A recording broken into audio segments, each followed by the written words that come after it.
Hello, everybody, and I hope you're having a blessed day. And today I'm going to give you two recipes, but in both of these recipes, you're going to use your slow cooker. Now, this is a meat that's about $5 a pound. It's called pulpa de bola, melinesa. It has different names to it, but it's a very, very thin meat.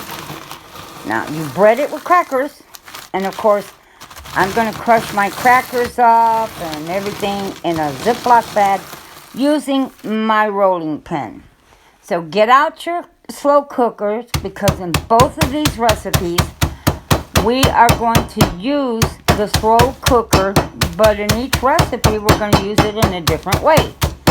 So for now, we're going to crush up these crackers and get them ready for our meat. Now this meat averages about $5 a pound, but you get a lot of meat within that pound. But that's because it's so paper thin. I love this meat because you can do so many different things with it. From fajitas, you can do this melinesa. You can do this meat rolled up with cheese and ham in the center and cooked with some salsa. You know, it's just awesome. It's an awesome meat that you can use for a lot of different things. Now this meat, the crackers, I'm going to put it in a plate. And you're going to see this meat is very long and it's wide, but you're going to pound the heck out of it. I mean pound it. It flattens it out even more, extends it, tenderizes it even more. And as you can see, this is one piece of meat cut in half. This meat ends up being 50 cents a piece for each piece of meat. I don't cut it in half. I just use whatever is left over that we don't eat. Now, this is for two people because, like I said, I don't cut it in half. And I'm going to dip this in egg.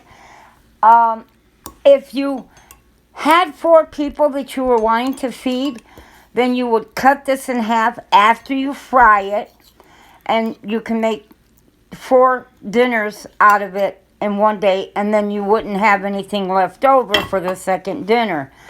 But since there's only 2 of us eating tonight, and we will not eat all of this meat, I know from experience, because I've made this recipe hundreds of times, there's always half of the meat left over. So I always do something different with the second half. Now, we're going to take this meat that we dipped in an egg and milk wash, and we're going to now put it in our cracker crumbs. I prefer cracker crumbs. This is how the Hispanic people that I've known who have made this use cracker crumbs. It just it's crispier. It just has a lot more crispiness than flour or cornmeal or breadcrumbs. Cracker crumbs is the best thing to use to make this meat with. And we're just going to get it nice and coated with these cracker crumbs.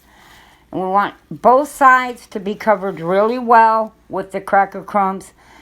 And we're going to fry it in a small amount of, I'm going to say lard for me because that's what I use. You may, use oil or something else. But just see what we're going to do here. We're going to put this in a skillet that already has the lard getting nice and hot in it, because you want your oil or your fat or whatever you use, olive oil, whatever it may be, you want it to be hot so that when this meat goes in there, it's hot and it seals those cracker crumbs to the meat right away. And you want to cook this fast. It's a thin meat. You don't want it to be tough. It's a quick meat to cook, and that's what you want to do. And you want it to a high temperature so it browns fairly quickly. You see? You want it to flip it. You see how nice and brown and crispy that looks? And I'm going to do the other piece the same way. Both sides you want kind of brown and crispy. And you'll see look how big that meat is. I mean, that is a big piece of meat. There's no need to eat that whole thing. I mean, that is enough for 2 meals. And it ends up, like I said, being 50 cents a meal. Now, here it is on the plate. That's a lot of meat. A whole lot of meat. Now, the slow cooker is where I cooked a side dish to this meat. This is lentils. And I added some onions, I added some carrots, I added some cauliflower, and a couple of cups of water. Salt, pepper to the lentils, and I cooked the lentils in my slow cooker. Tasted wonderful. Now, if you don't want to put vegetables in your lentils, you don't have to. If you want a different side dish, you could do a different side dish. Here's my leftover meat, okay? I'm putting it in a Ziploc bag for another meal. And here comes that second meal. I'm going to take that meat and put it in a slow cooker. And I am going to pour in it a packet of brown gravy. Now, the kind that's brown, you know, that calls for 1 cup of water with the packet of brown gravy. Okay, now this is our second meal that we made from that meat, okay?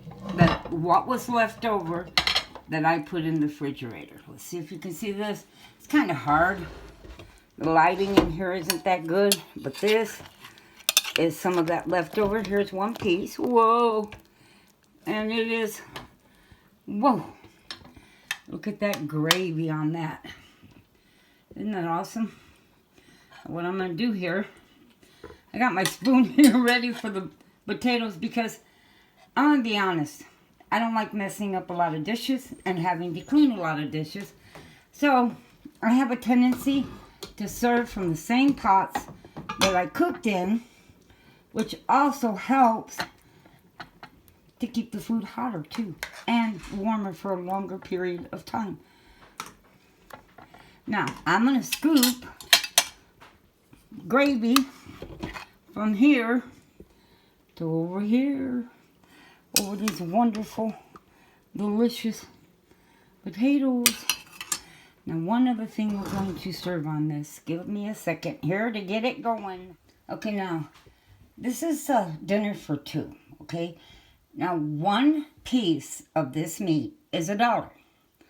The first meal that I made from this meat actually cost me only 50 cents because the other half became today's dinner. Dinner for 2. There was 2 pieces of meat, 2 plates the first time. I cooked all the meat. We did not eat it all. We left over half on our plates. I put it in a Ziploc bag. And I put it in the refrigerator. I took the meat and I put it in my crock pot. I added 1 packet of brown gravy. The brown gravy packet calls for 1 cup of water. I just mixed it, threw it in the bottom of the crock pot, and that was it. I let it cook on high for about 4 hours. That's because it makes the meat extremely tender and it gives it a chance to soak up the gravy. Now, if the gravy gets too thick for your liking, you could heat a little water on top of your stove and add it straight to your slow cooker. And it will make the gravy a little thinner. But it's totally up to you. You can make your own gravy and put it in there. Doesn't matter. Test it, try it, but this is one heck of a plate. And it's the second plate that I made from 1 piece of meat. So, hope you enjoy this, and God bless, and have a blessed day.